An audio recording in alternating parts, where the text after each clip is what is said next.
Many people view God as harsh, vindictive, and violent, particularly in the Old Testament, where He allowed death to individuals and entire nations.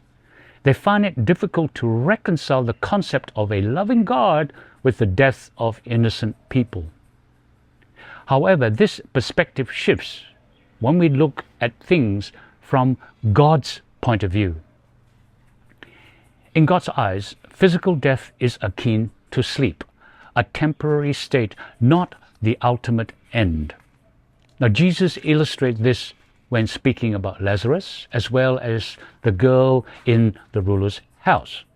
God's action in the Old Testament often involves protecting His people, especially His ongoing effort to preserve the pathway for the coming of the Messiah.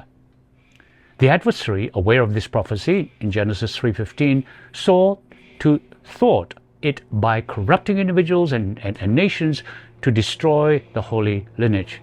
Now, God's seemingly extreme measures in the Old Testament were necessary to counteract the devil's destructive plans and ensure the fulfillment of His divine promise. Now, those who perish in these events, like everyone else, were placed in suspended animation.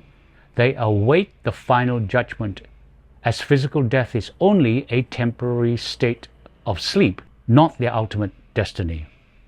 True death, according to the Bible, is the second death, the eternal separation from God after the final judgment.